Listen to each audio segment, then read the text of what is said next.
1절,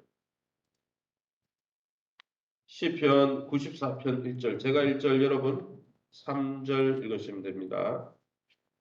시편 94편 1절입니다. 설신 줄 알고 저와 여러분이 한 절씩 교독하겠습니다. 여호와여 복수하시는 하나님이여 복수하시는 하나님이여 빛을 비추어 주소서. 3절 여호와여 악인이 언제까지 개가를 부르리까. 5절 여호와여 그들이 주의 백성을 짓밟으며 주의 소유를 공고하게 하며. 7절입니다. 말하기를 여호와가 보지 못하며 야곱의 하나님이 알아차리지 못하리라 하나이다. 10절 무백성을 징벌하시는 이 곧 지식으로 사람을 교훈하시는 이가 징벌하지 아니하시랴. 11절 여호와께서는 사람의 생각을 허무함을 아시느니라. 아멘. 오늘은 시편 94편 중에 1절에서 11절 말씀 가지고 공의의 하나님이라는 제목으로 말씀을 함께 나누기 원합니다. 악한 세력이 관영한 시대에 핍박을 당하고 있는 이 시인이 오늘 본문에 보면 하나님 앞에 호소하고 부르짖는 장면이 나옵니다. 본 시편은 압제와 박해를 받고 있는 하나님의 백성이 천지의 재판장이신 온 우주의 판사이신 하나님 앞에 자기의 억울함을 호소하는 기도로 시작하고 있습니다. 특별히 하나님이 그의 백성을 위해 직접 나타나셔서 원수들을 갚아달라고, 원수를 대적해 달라고 하나님 앞에 신원하는 기도의 내용입니다. 그럼 오늘 본문을 통해서 우리가 믿고 의지한 하나님은 어떤 분이십니까? 1절입니다. 여호와여 복수하시는 하나님이여 복수하시는 하나님이여 빛을 비추어 주소서. 하나님은 온 세계를 비추어 판단하시고 교만한 자, 하나님의 나라와 하나님의 교회와 하나님의 백성을 괴롭히고 고통을 더하는 교만한 자들에게 어떻게 해요? 복수하시는 하나님이라는 것이죠. 1절에 빛을 비추소서라는 이 말은 하나님의 공의로운 판단을 내려달라는 시적인 표현입니다. 어둠을 비추어 달라는 거죠. 어둠 가운데 공의로운 심판을 해달라는 것이죠. 사랑하는 성도 여러분, 우리도 불의한 일이나 불공평한 일을 보고 경험하고 있습니까? 그럴 때 정말 우리가 직접 처리하기 위해서 분노하거나 또 불평하거나 적개심을 갖고 싸우지 말고 하나님 앞에서 하나님께서 개입해서 이 문제를 판단하시고 심판해 주시도록 기도하고 오히려 분노하기보다 온유한 심령으로 섬길 수 있는 하나님께 모든 것을 맡겼기 때문에 온유할 수 있는 저와 여러분 될 수 있기를 예수님 이름으로 축원합니다. 7절입니다. 말하기를 여호와가 보지 못하며 야곱의 하나님이 알아차리지 못하리라 하나이다. 교만한 자들이 왜 교만합니까? 교만하여서 왜 교회와 하나님 믿는 성도들을 왜 핍박합니까?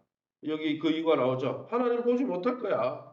하나님은 듣지 못하니까 내가 이렇게 해도 그들을 보호해주진 않을 거야. 이렇게 생각한 것이죠. 그러나 여러분, 하나님은 살아계십니다. 하나님은 모든 것을 친히 보고 듣고 계십니다. 그러기에 여러분, 우리는 듣고 보고 계시는 하나님 앞에 부르짖고 하나님 앞에 우리가 그 모든 문제를 의뢰하는 것이 참 지혜로운 것입니다. 그러기에 저와 여러분이 하나님이 우리의 모든 문제를 지켜보심을 알고 우리의 모든 억울함을 하나님 앞에 토로하시기를 예수님 이름으로 축원합니다. 10절입니다.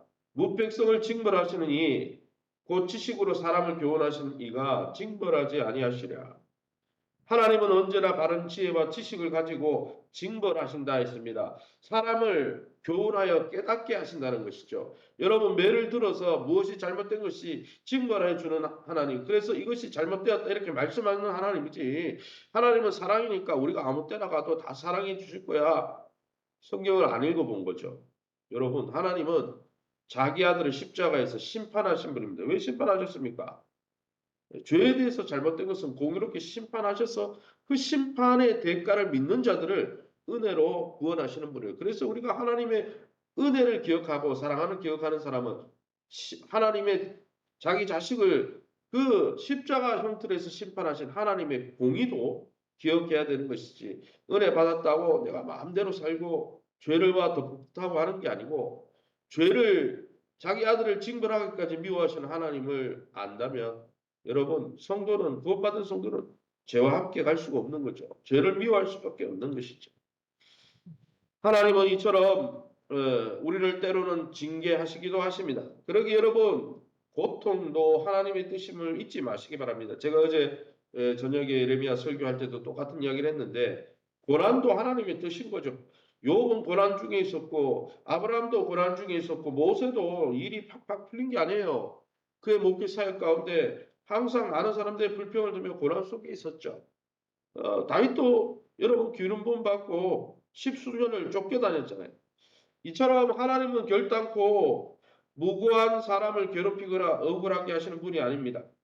혹시 우리 가운데 고난이 있고 어려움이 있다면 억울하다고 하나님께 불평하고 좌절하지 마십시오. 왜냐하면 하나님은 그 징계를 통해 우리를 금을 단련하듯이, 용광로가 금을 단련해서 욥이 고난을 받을 때 내가 이 고난을 통해서 정금같이 나오리라 고백한 것처럼, 하나님은 우리의 연약함과 잘못된 부분을 다 뽑아내고 우리를 온전하게 세우기 위해서 때로는 징계하고 고난하기도 한다는 것이죠. 그러기에 고난 가운데 있을 때 욥처럼, 믿음의 선진들처럼 말씀 가운데 왜 나에게 이런 고난이 있을까 곰곰이 생각함으로, 고난도 하나님의 또 다른 축복의 모습임을 기억하고 고난을 잘 받아들여서 애통해하며, 죄로 인해서 애통해하며 하나님을 닮아가는 저와 여러분 될 수 있기를 예수님 이름으로 축원합니다.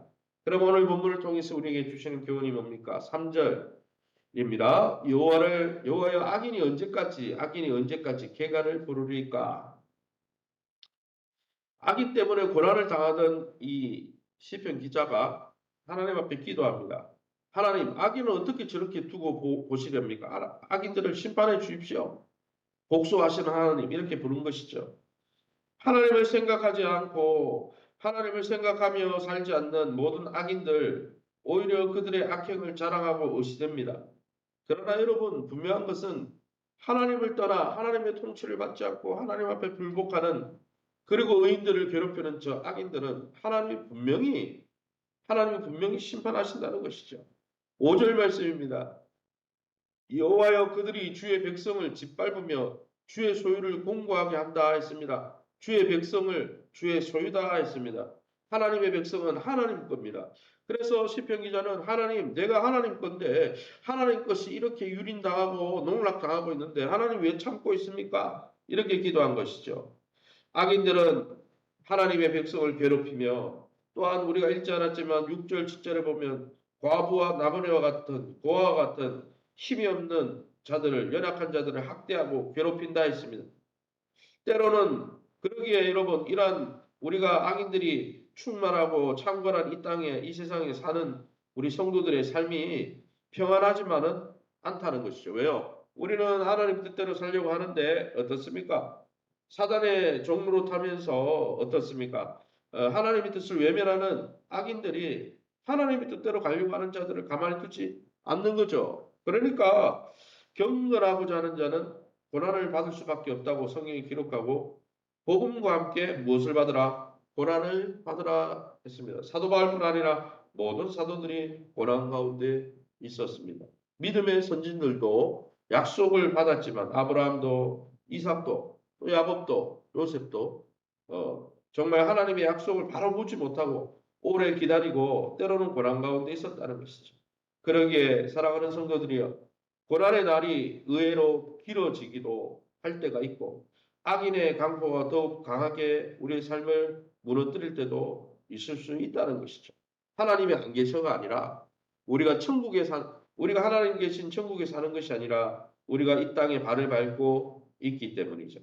사랑하는 성도 여러분, 믿음의 조상들과 다른 믿음의 지체들도 이와 같은, 똑같은 우리와 같은 경험을 했다는 것을 기억하고, 이 시편 기자가 말씀하는 대로 고통과 억울함이 있을 때 우리의 재판장 되시고 우리의 아버지 되신 하나님 앞에 공의로운 판단과 심판을 하나님 앞에 호소하고 환원하고 기도하고, 그 하나님의 선하심으로 공의로우심으로 역사하실 것을 믿고 모든 인생을 하나님께 믿고 맡기시기를 예수 이름으로 축원합니다. 시간을 우리 합심해서 기도합니다. 하나님, 복음과 함께 또 주님의 말씀대로 살고자 하는데 때로는 우리를 영적으로 무너뜨리고자 사단이, 때로는 사단의 종로로 타는 주변에 있는 악인들로 인해서 내가 이런 억울함을 당하고 있습니다. 내가 이런 고통을 당하고 있습니다. 하나님, 우리의 고통과 억울함을 갚아 주옵소서. 하나님, 이 가운데서 건져 주옵소서.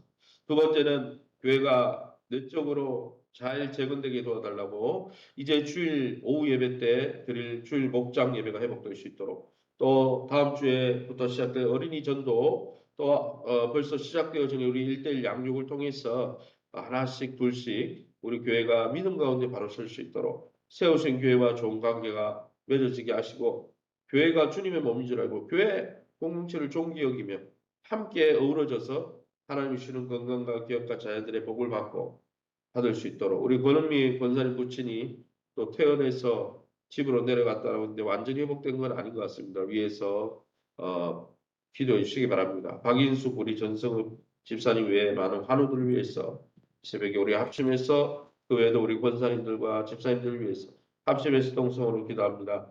주여 하나님 아버지를 감사합니다. 오늘 시편 기자의 고백처럼 하나님은 실현해 주시는, 우리의 억울함을 대신 갚아주시는 하나님을 알게 하시니 감사합니다.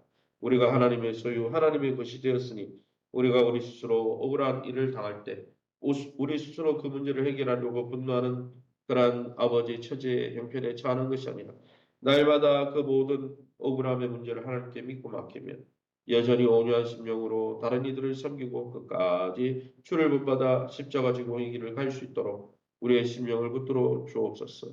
그러나 억울하고 또 하나님 정말 하나님의 뜻을 이루고자 하는데 막혀있는 모든 문제들 하나님 앞에 토로하고 주님 앞에 엎드릴 때마다 하나님께서 우리의 주인이 없으며 종이 당하는, 또 우리 하나님의 소유된 하나님의 백성이 당하는 모든 고통을 하감하여 주시오. 주는 그 문제를 해결해 주시기 바랍니다. 특별히 하나님, 또 우리 교회가 영적으로 잘 재건되게 도와주옵소서.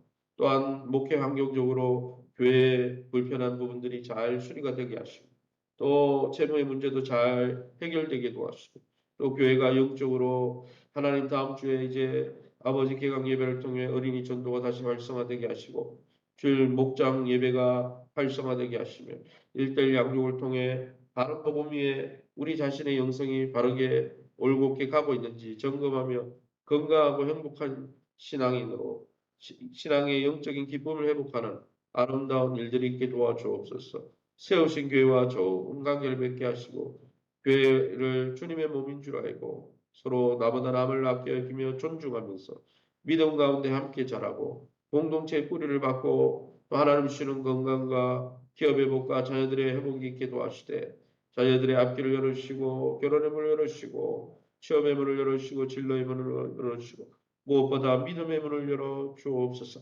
우리 박인숙 전성 권미 권사님 부친을 긍휼히 여겨 주시고 이외에도 연세 많은 권사님 집사님들 치유 강사를 받아주셔서 저는 연약하고 부족해서 주님의 아버지 손을 바라볼 때마다 주인의 손을 바라보는 시편 기자가 말한 대로 주인의 손을 바라보는 여종과 남종을 먹이시고 입히신다고 하신 주님, 우리의 주인 되시오며 주님이 먹이시고 입히시고 치유하여 주옵소서.